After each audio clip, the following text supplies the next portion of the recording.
Welcome to Afternoon Tea and Talk with the State Library of Victoria. My name is Astrid Edwards, and I am coming to you from Collingwood, Melbourne. Now, Collingwood is not far from the State Library of Victoria itself, and I would like to acknowledge the Wurundjeri people of the Kulin Nations as the traditional owners of the land on which I live and work. I would like to pay my respects to their elders, past and present, and I would like to acknowledge that sovereignty was never ceded.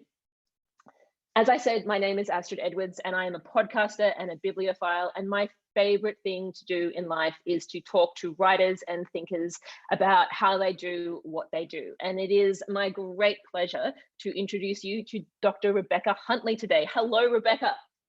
Hello, coming to you from from the Eora Nation in Sydney, in the inner city. Excuse me, I'm moving house, so I'm a bit vague. I just blanked on 2020 is the Indigenous community that owns this. It's not Gadigal land, but it is part of the Eora Nation. So there we go. Thank you for beaming in from Sydney to those of us in Melbourne. It is quite the year, and I have to say I get very excited when I talk to someone who is not in Victoria and living a wild and free life. It's quite absolutely wild here. Now, today we are going to talk about your recent books and also, you know, the great question, how can we talk about the things that are happening to our culture and our society and our environment effectively? You know, how can we talk about climate change and make a difference? The title of your awesome new book.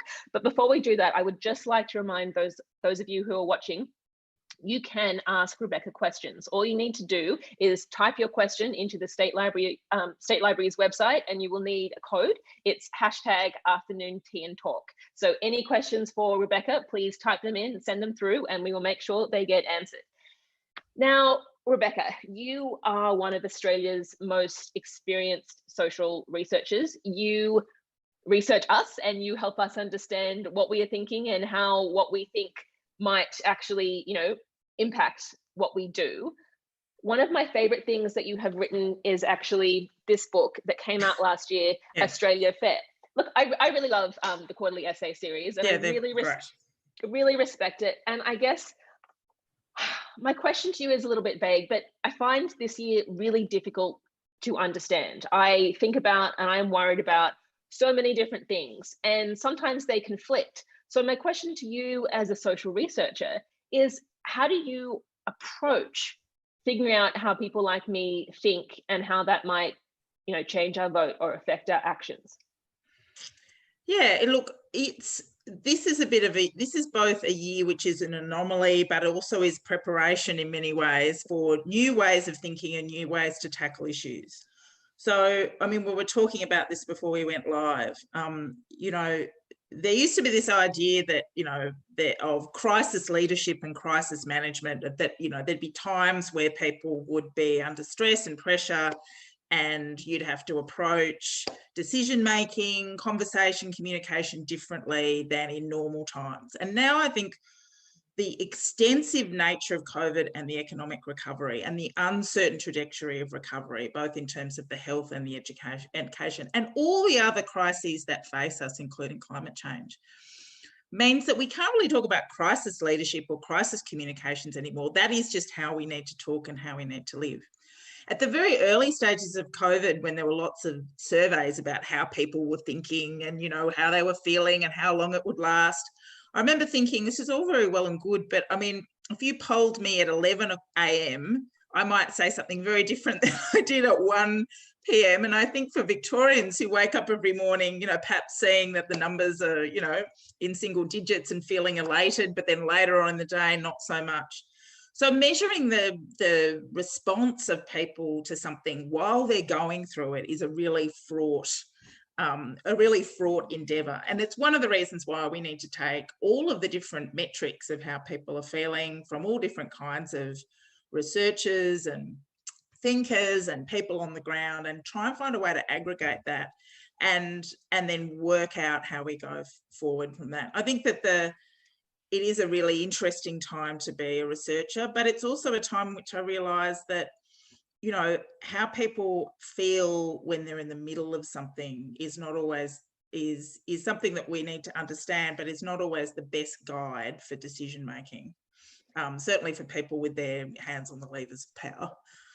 You just said, when people are in the middle of something, and, if I cast my mind back, in January and in February, well, December, January and February, we were all thinking about and experiencing extremely catastrophic bushfires. And I feel like, as an individual, as a city, as a state, I don't think that we have processed that yet. But obviously COVID has now happened, and there's all of that. So, I mean, in a sense, there has been time since the bushfires. We are not in the bushfire crisis at the moment. We may or may not be going into another one, but can you even, how do you differentiate? I mean, am I feeling bad because of the bushfires? Am I feeling bad because of COVID? Am I just feeling bad, Rebecca? No, I mean, I think we're feeling something new, which is interlocking, especially for a country like Australia, which has, even though we've gone through some difficult times, has experienced unprecedented levels of affluence and peace, certainly by global standards and certainly by historical standards. We're experiencing something which is new, which is interlocking crises that we feel, interlocking crises at a time in which our trust in leaders and institutions to manage those crises is also being undermined and under threat. And so this is an extraordinarily difficult moment, and also at a time in which we're able to access all kinds of information, real information, quality information. That's absolutely not saying that there isn't some of that around, but also misinformation, and that information can often be rapidly politicized. So I understand why people feel bad, and I understand why people wrap themselves in a cocoon, what people would call a bubble of information that reinforces their already existing beliefs and makes them feel comfortable. And so that is, it's a really, really difficult time. That being said, I found, because I've continued to do research during this period, but on Zoom, is I'm always still admire the ability of Australians to take a pragmatic rather than too polarised and political approach to problems. And while you have, people who would describe themselves as anti-maskers, and you have those kinds of people out there, they really don't exist. And their views are often amplified by social media. There's not much evidence that they're that widespread, and that Australians are pretty much value things like the ability to change their behaviour for public health. Now, how long we can sustain that, because we've only ever had to do that for reasonably short periods of time since the end of the Second World War, whether at the GFC and we all kind of, knuckle down and do what we can during a global financial crisis, or do during something like a, extreme weather event or a cyclone somewhere else. It's often very located in one area and we all give money and help there. This is quite different for lots and lots of different reasons.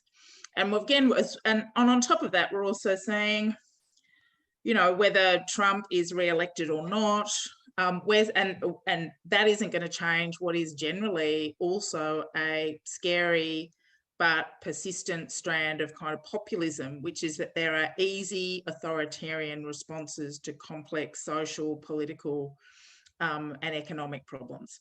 That's not going to go away either. It's really not. Now, I've brought up the bushfires and COVID. You've brought up, political uncertainty and Donald Trump. And of course, behind all of those... we're only even 9 minutes. Are we 9 minutes into this? Oh my God, let's talk about something else. Let's talk about the climate crisis, because this is the happy topic. No, but very seriously, the climate crisis is, behind all of these other things that, are influencing the way people feel and the actions that people take at this point in time in Australia and around the world. You have just published How to Talk About Climate Change in a Way That Makes a Difference. I had so many thoughts and feelings reading this. Thank you for writing it, for a start. Oh, thank you.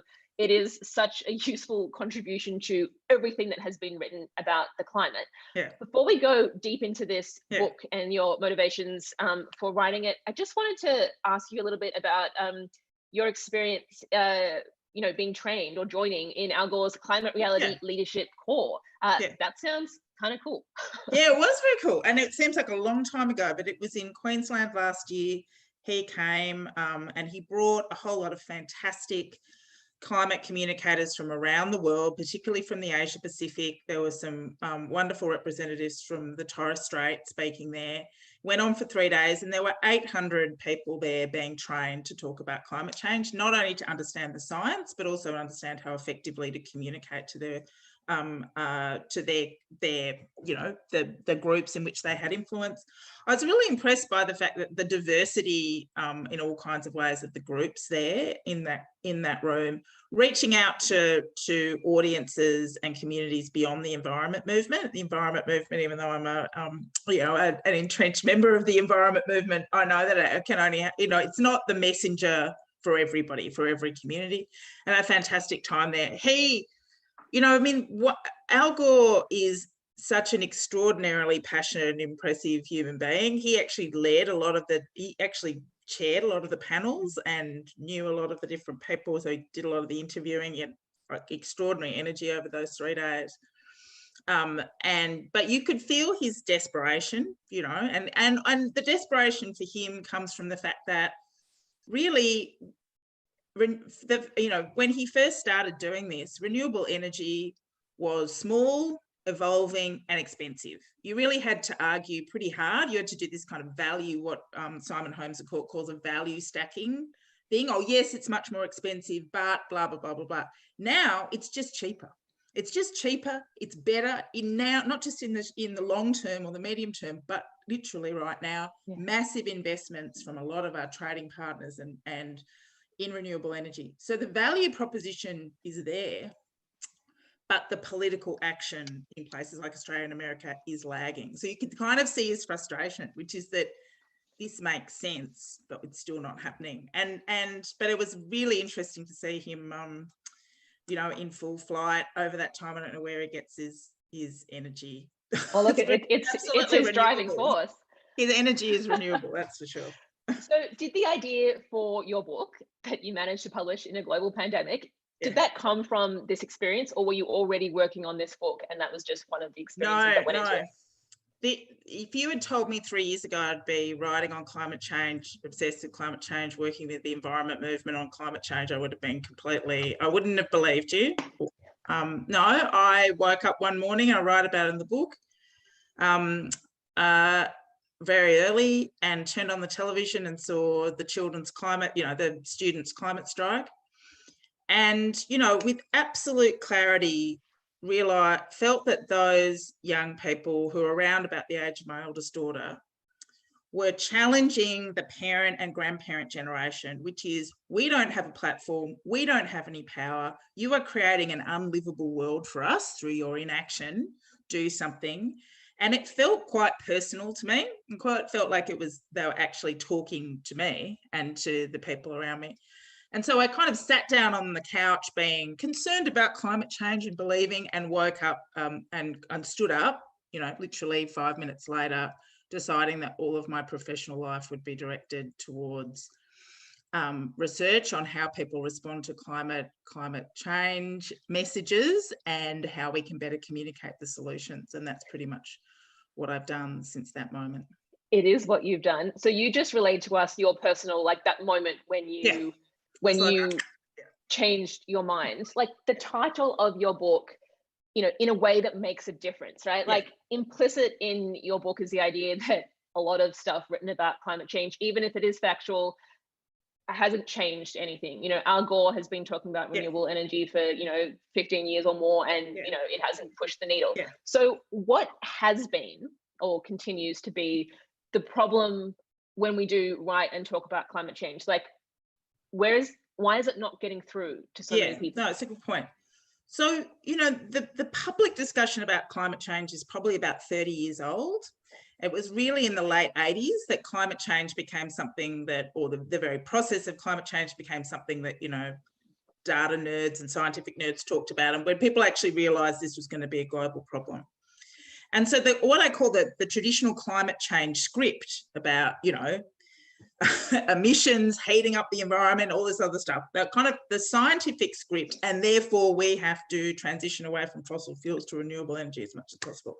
That script, when I present that to focus groups in Australia, and I've looked overseas at similar thing, people feel like they're listening to a really, really familiar jingle on television to sell shoes or soft drink. It's like they hear it, but they don't hear it.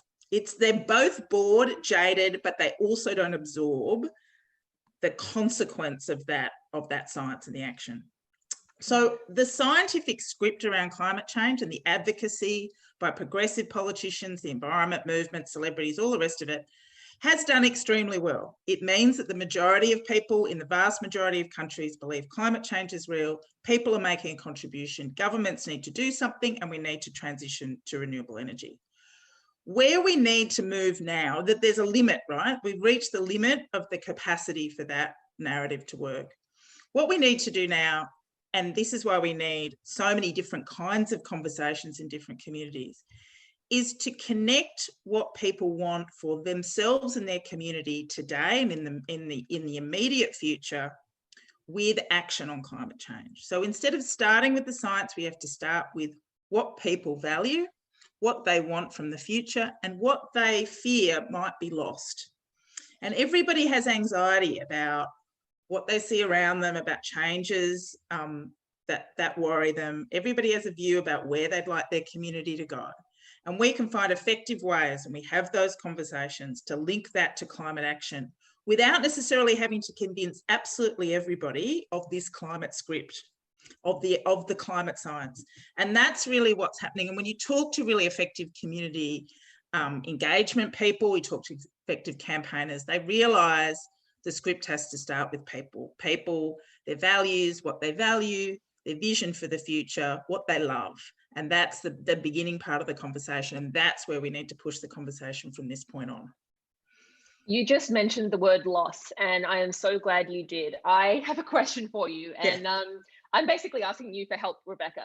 So when I talk to my young niece, she asked me questions, and she's 6 years old, and she recently asked me, what does going extinct mean? That's how she phrased it. And I know that she absolutely loves dinosaurs. So I said, oh, well, you know, it's what happened to the dinosaurs. And this was a terrible way to approach going extinct to a 6-year-old who loves dinosaurs. She was really heartbroken. She was a bit mad, and she didn't know where to put that anger. And she was feeling loss. Like, she's worried about the pandas. Her best friend is a stuffed panda, and now she thinks the pandas are going to die. And, you know, like, she had this emotional response. And I did not have good words to communicate about extinction and obviously the broader thing behind that, which is the climate crisis. So how do we talk to kids about all the different facets of this? Look, that's a fascinating question. It reminds me of the time that I have twins that are 6, and when they were about 5, I dropped them off at preschool, and we're all waiting with all the other parents, all very in the antechamber to bring the children in. And they pointed to an Indigenous painting, and one of the girls said, why did we kill all the Indigenous people, Mum, and take the children away? And of course, all the parents are sitting there, because it's 8:45 in the morning, right? So I've only had one coffee, and I'm like, and I said, we did that thing, and it was really wrong. So we can have a talk about learning a bit more about it and what we might want to do about it. So I think at that moment I had a moment about to gloss over it or to distract from really an ugly truth, right? An ugly thing that is very hard to talk about it. Great question. In front of other people. But what I wanted to do was pivot very quickly from acknowledging that that was true to talking about how can we find out a bit more. And again, there is what the great thing now, particularly on climate or any of these difficult issues, is there is much better age-appropriate information out there. And then to talk very quickly about what can we as a family do together right now. And that's what the psychological and sociological work finds, that particularly for young people, perhaps not as young as 6, but particularly teenagers and in their early 20s, and this is what's driven the strike, that sense of complete powerlessness, anger, this sense of working, sense of a looming unlivable future that can lead you into a kind of cul-de-sac of despair. And the only way out of that is effective work with other communities to do something. It can be quite small. It really doesn't have to be it doesn't have to be big. It doesn't have to be world changing. Be quite small. And in that action is a way out of despair. So I suppose for your 6-year-old niece, and I would encourage you to think, as much as she's worried about the pandas, we've got a serious koala problem as well. We do. It's to think about how can we find out more? What are the causes? Again, age appropriate. You don't necessarily have to bombard them with information.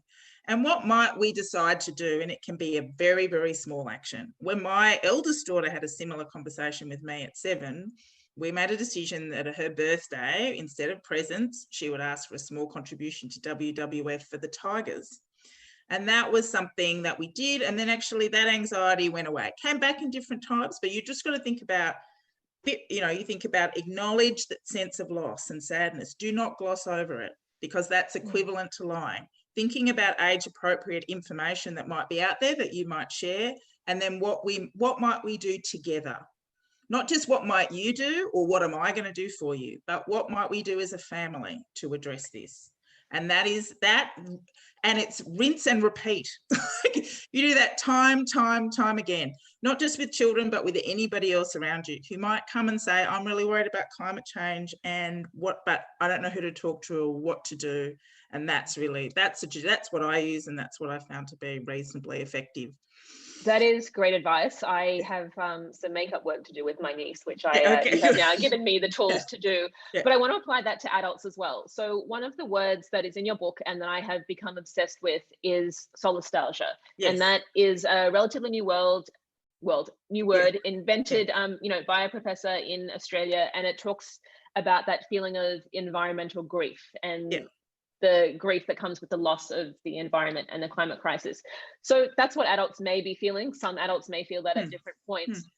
For an adult who is going into the holiday season, however that will look this year because of COVID and everything else, but who will be having conversations with friends and colleagues and family members who are all, at different points on the, anxiety spectrum, climate crisis spectrum. How do you talk to people about emotions and link with the crises that we're facing, in particular the climate crisis? Yeah, so I would say, perhaps my advice going into this Christmas might be different than in previous Christmases, which is to acknowledge first of all a basic empathy for anybody, wherever they are on the trajectory around attitudes to climate, which is that this is a confronting, difficult issue, and that we all don't have a lot of petrol in the tank. So it may be that this is the one Christmas that you don't have a really, really, really big, intense fight with your uncle and your aunt about climate change and your uncle and aunt who only listen to Andrew Bolt or whatever. It may be something where you just decide, everybody, let's just leave this be. I think, and one of the things I've worried about a lot is the consequence of the overlapping experience of being locked down at a time of fires as well. There's been a little bit of indication over in California about how that exactly feels. And then this is it's a tentative opportunity to have that conversation, which is whether it's a pandemic or whether it's an economic, whether we're struggling economically. We have to, regardless of how we feel about the politics of climate change, we know that the climate is changing, whatever might be driving that. So what do we need to do to strengthen our family unit and the community around it to be ready for that and to make some contribution to whatever the solutions to that might be? And what we see is no matter where people sit on the causes of climate, there's much, much more a united front around the solutions that are climate-based. So more green space, right? Greater biodiversity, cleaner air, less air pollution, right? More and more people not having to get in cars and do long commutes, and the beauty of sun and wind energy. So you can get everybody on the same page with that, and how you as a family, as a community, as a school, as a profession might approach that, and really driving people into creative approaches to those solutions, rather than having a kind of a Barney on a hot day over turkey about Never a good idea. about coal mines, right? I mean, it's just, you just got to, in so many ways, you've got to pick your moment, pick your person, and pick your issue. And I mean, one of the things I thought that, you know, interestingly, going into the climate movement, I thought that it would make my sense of despair and concern about the planet worse. But actually, I get a chance to listen to all these amazing people who are coming up with these incredible solutions today in this country and around the world to deal with environmental problems. It is extraordinarily exciting. We could talk for another 30 minutes about the power of seaweed. So in a sense, you know, I kind of wake up thinking there are all these possibilities. And I also get the chance of presenting some of those ideas and possibilities to people, to focus groups of ordinary Australians, so to speak, ordinary Australians who've never heard of them, who also get hugely excited. So I suppose the thing is there is a lot of consensus and confidence and excitement from the solutions rather than the causes. So that's what I try and tend to focus on. Talk to your uncle who doesn't believe in climate change about microgrids. Microgrids are amazing. Seaweed is incredible. I can only imagine that conversation. Rebecca, we have a question from someone watching. Oh, yeah. What are your thoughts on the RUD petition, and why aren't more environmental groups coming out in its support? Yeah, I didn't know. I've been watching it with interest. I don't know about the extent of environmental groups supporting it. It is really interesting to me when I think about the three countries in which the Murdoch press is most powerful: the United States, primarily through Fox, Australia, and the UK. Now, in the UK, the politics of climate change is just not as divisive. Conservative parties have continued to be quite progressive on climate issues. Yeah. And I think that's I think, and I'm not an expert in this, but I suspect the kind of, you know, divisive politics of coal worked its way through the system in the UK in the 70s and 80s, and the coal mining, you know, to great destruction in those coal mining towns, by the way. But, you know, it's just not quite as problematic as it is here. So the Murdoch media is still incredibly powerful and important, but just hasn't been able to influence the discussion around climate change quite as much as in here and the United States. Look, there's absolutely no doubt that what the Murdoch media does is it legitimizes denialism in those two countries in a way that doesn't necessarily increase the percentage of people who are denialists in the community, because in Australia that has been in single digits for some time, and it remains in single digits in America. In fact, the most recent wave of research from the Yale program shows that it's shrunk. What it does is it makes everybody else think that more people deny climate change.